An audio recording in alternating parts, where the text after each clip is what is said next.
meu nome é Stephanie. E o meu é Vitória. E hoje falaremos sobre variação linguística.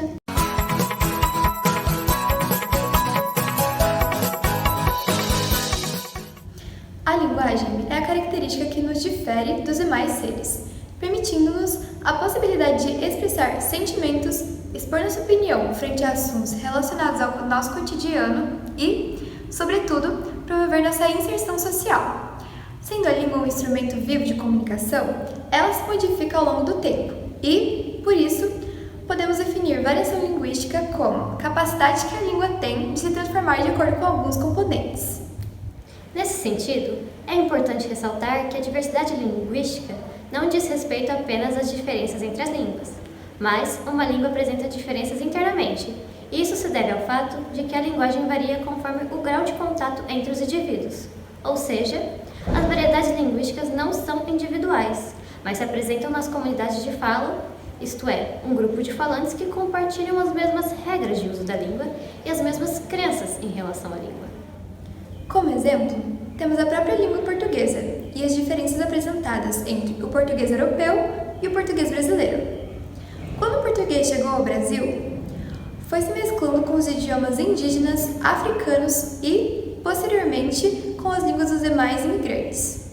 Por isso, pode-se dizer que o português brasileiro é um reflexo da própria formação da cultura e do povo de hoje. E, para além disso, também encontramos ainda mais variações dentro do próprio Brasil. Como assim? Vamos explicar. A primeira coisa que temos que ter em mente é que toda língua se modifica ao longo do tempo. Isso acontece em diferentes níveis. A variação linguística pode ser em relação à história, aos grupos sociais em que essa língua é utilizada, em relação à região do país onde ela é falada e também em relação à parte de estilo, ou seja, a situação de uso dessa língua. Falemos um pouco mais sobre a variação sociocultural, ou seja, aquela relacionada aos grupos sociais. Segundo Camacho, a variação sociocultural deriva da tendência para maior semelhança entre os atos verbais dos indivíduos participantes de um mesmo setor socioeconômico, ou seja, tem a ver com o tipo de contato com a cultura que você tem. Ela pode ser em relação à idade, sexo, nível socioeconômico e grupos sociais. Por exemplo, nossos avós podem falar de um jeito diferente do dos nossos pais e os nossos pais de um jeito diferente do nosso. Outro exemplo é o nível socioeconômico de alguém e o contato que essa pessoa tem com a cultura que possibilita o surgimento de diferentes padrões linguísticos, associados a falantes de classes socialmente favorecidas ou desfavorecidas. Além disso, entre os diferentes grupos sociais, surgem linguagens especiais que contrastam com a linguagem comum, por consistirem em variedades dialetais próprias das suas respectivas subcomunidades linguísticas. Como, por exemplo, temos os jargões, uma linguagem específica própria de determinadas profissões e pouco compreensível para aqueles que não a utilizam. Assim como as gírias, formas de língua que certos grupos desenvolvem como um código para a comunicação entre si e que impossibilita a compreensão por parte daqueles que não pertencem ao grupo, como podemos ver no exemplo a seguir. Você viu o novo comeback do Stray Kids? Vi, eles são seu grupo útil, né? Sim. Quem é seu bias? O Ryujin e o seu? O meu é o Iene. O Makine. Sim. Você viu que eles conseguiram um all-kill? Sim, muito foda, né? Sim. Ah, e também tem o Dance Practice dos trainees da KQ, você viu? Ficou muito bom. Nossa, eles estão fazendo um negócio muito foda. No vídeo, as duas personagens estão conversando entre si utilizando termos e expressões de um grupo específico, no caso, o K-pop, e sobre o qual as duas têm conhecimento. Porém, o nosso terceiro personagem, por não fazer parte do grupo e não reconhecer tal linguagem, fica confuso e pode se perguntar algo do tipo: que língua eles estão falando? O mesmo pode ocorrer com as linguagens utilizadas por grupos como os dos surfistas, skatistas, nerds, youtubers.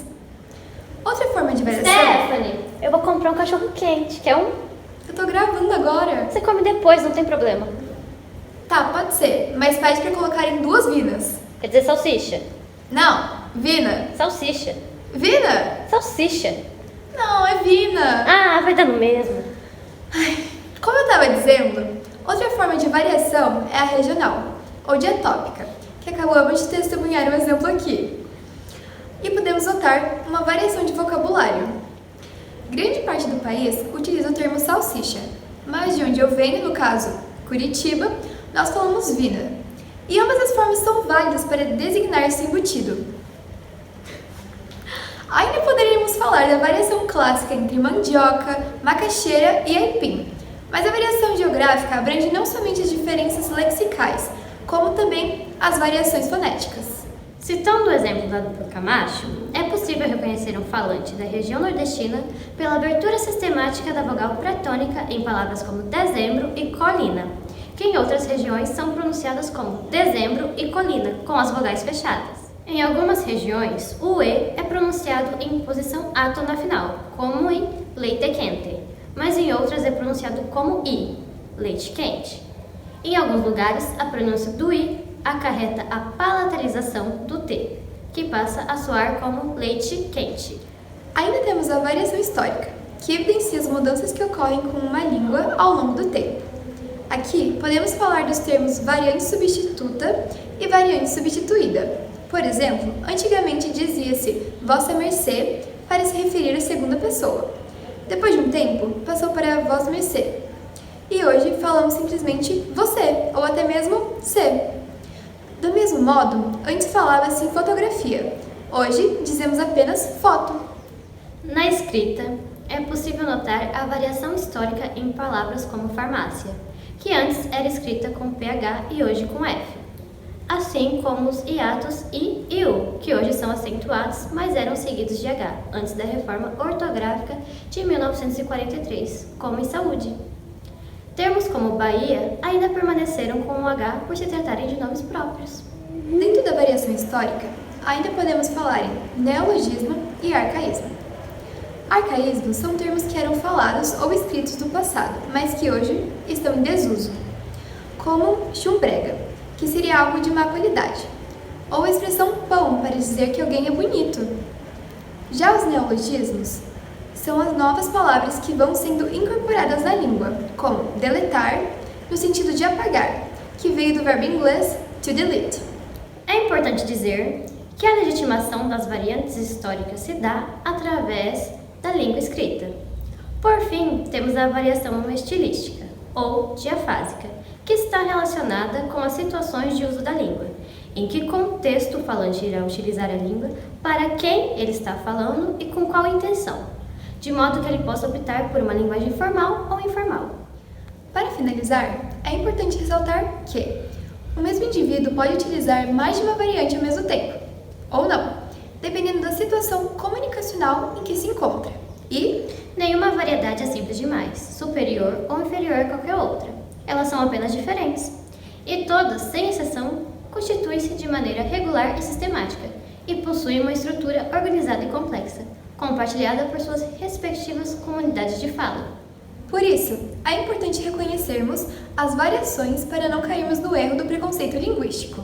Mas isso é tema para outro vídeo. Por hoje é só. Até a próxima! Tchau!